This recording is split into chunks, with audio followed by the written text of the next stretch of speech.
Gospel Media TV.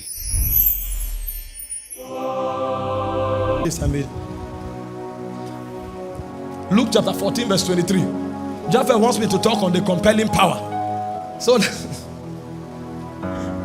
let's calm down. 5 minutes to the end of the meeting, he said, and the Lord said unto the servant. Now Jesus was telling them a parable. He had prepared a banquet, and then he had invited the nobles, but you see, the nobles failed to come. See, that's what happens when the move of God begins. When the move of God begins, most times some people think they are qualified. They know the atmosphere, they know the doctrine, they know the exegesis, so they sit down as the nobles. So they cannot interpret the strange things that God is doing. They want to judge spiritual occurrences from their mind, and it disqualifies them. When Jesus invited the nobles, they refused to show up. Did you not read in scriptures? The Sanhedrin had been watching the prophecy of Isaiah for 800 years. But when Jesus came, they did not see him. They were disqualified. They are the nobles. They refused to show up. They gave flimsy excuses. And Jesus now said, okay, since the nobles can't come, go to the street. And then they invited people from the street. Yet there was still room. Because the move of God is bogus enough to accommodate every one of us. In the day of the move of God, there's no room for jealousy. Because the usher will raise the dead. The pastor will be talking. The guy at the door will raise cripples. And it's not a strange thing. Everybody becomes a carrier of Jesus Christ in ever increasing intensity. So there was room. And because of the excess room that was available, he now said, go into the highway and compel them to come into the banquet. The word is Anagkazo. It is a kind of power that defies cultural difference. It's a kind of power that undermines intellectual prowess. It's a dimension of power that have no regard for age difference. So you may see a boy of 15 years, and when Anagkazo comes upon him, he will come to the street corner and he will cry. And even the elder and the young, regardless of demographic, will journey there. He said when God came upon John, he didn't go to the synagogue. If he went to the synagogue, naturally he will meet people that fear God. He went into the wilderness, and right there in the wilderness, all he did was cry. And suddenly he said the whole of Jerusalem and Judea went to him. It's called power evangelism. If there is no power, we are talking, we are gisting, we are joking. We cannot contend with the spirits of the age. We cannot contend with the territorial spirits. We cannot bring deliverance unto Jacob until a power comes upon us. This is beyond psychology. Psychology, we work for a group of people part time, but it cannot affect everybody. When you hear that the whole of Jerusalem and Judea went to him, there was something at work in his life. It's called Anagkazo.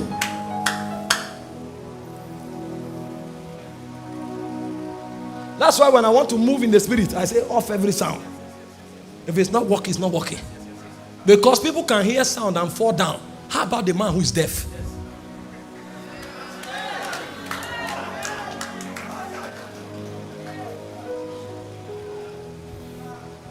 The compelling power.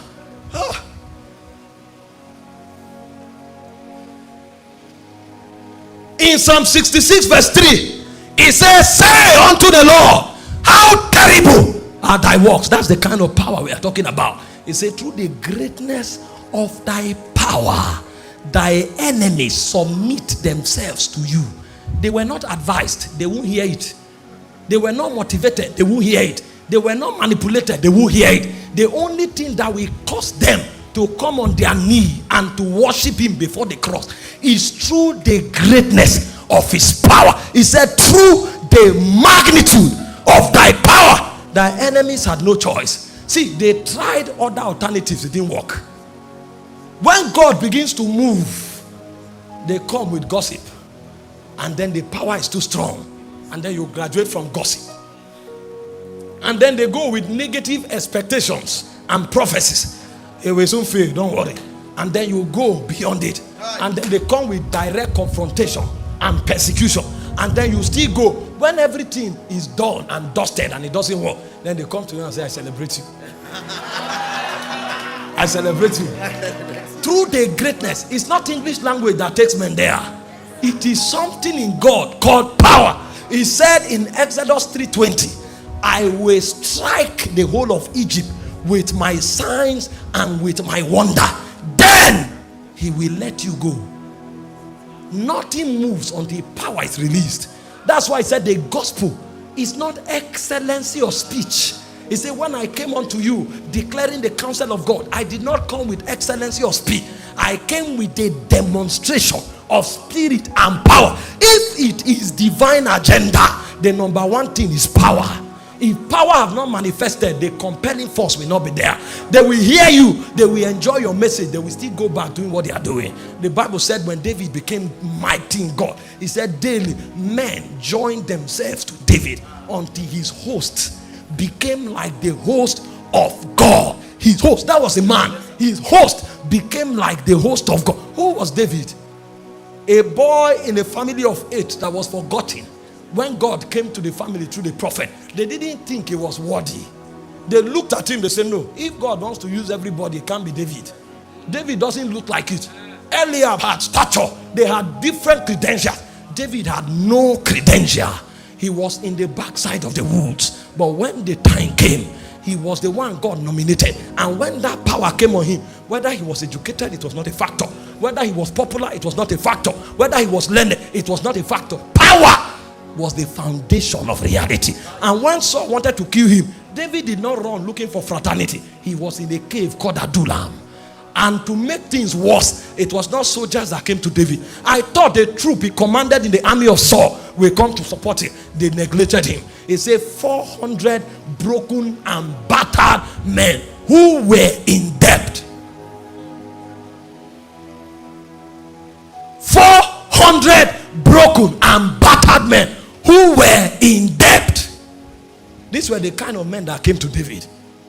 But when David saw them, he knew what made him. And if I can introduce them to what made me, they will become like me. And a point came, 400 broken and battered men. The Bible said, and Adoni, who was of the Tachomite, one of the first 3 in rank, he said he took a spear and he slew 800 men. How can a broken and battered man take such feat? Something had entered him. Something had entered him. Because the power we talk about is not psychology. The power we talk about is not philosophy. The power we talk about is not sociology. It's the power of God. Something came upon him. He said, Eleazar, the son of Dodo, once upon a time, Israel was fighting to defend the land. And he said the whole army of Israel ran, but he stood his ground. A point came, one of them was stronger than an army. So you now discover when power comes, number is not consequential. It is stature that matters. The men standing, what do they carry? I'm not talking about a system where people, let me leave that one.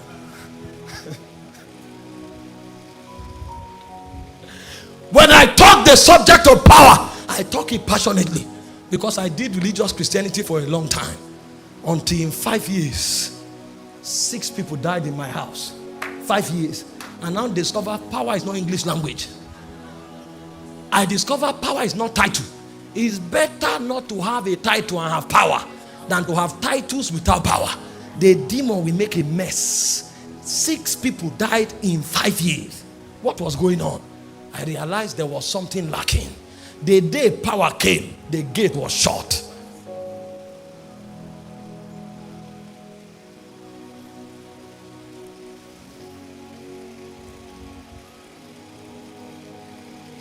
You look at yourself, you say, I don't look like. Forget it. Look alike is not power. It's not power. Yahweh.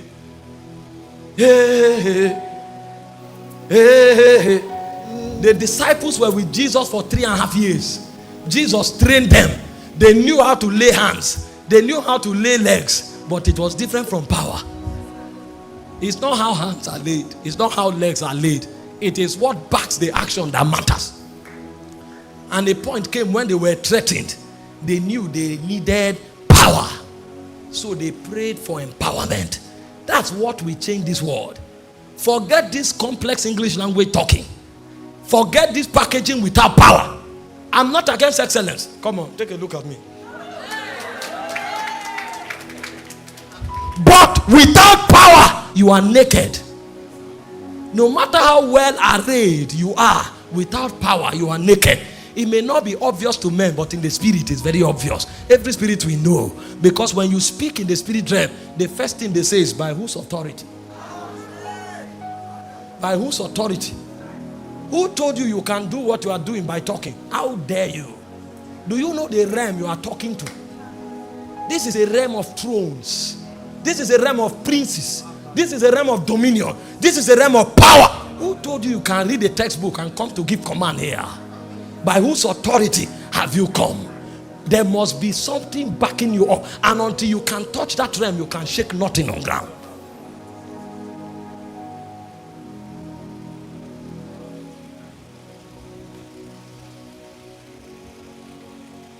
Job 28 verse 9, he said he put his hand upon the rock. He overturned the mountains by the root. That's power.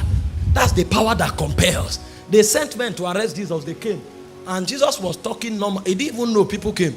And they went back and said, no man ever speak like that man.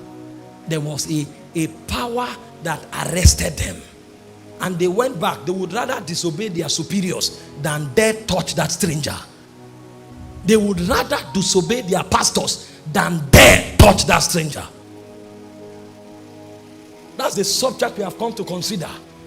And if you know that this is one of the cardinal ingredients for advancing the kingdom in the last day, then you have to pay attention. Because I want to show you 3 secrets that govern the operation of power. That's what I came to do this evening. If I show it to you, I will sit down here and I will be talking and things will happen. It's a definite. We must understand that Christianity must be practiced. It must be practiced. This is not a fluke that happens once and don't happen the next time. This is reality that can be replicated over and over and over again if you know how to tap into it.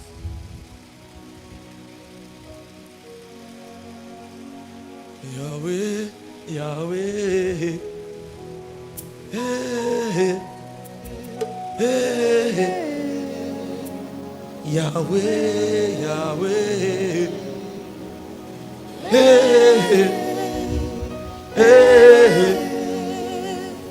I release the sounds of the heavens, the sound of Yeshua, Shekinah is. I release the sounds of the heavens, the sounds of creation, Shekinah is. We cry, holy, holy, holy, unto Yeshua, Shekinah is Yahweh.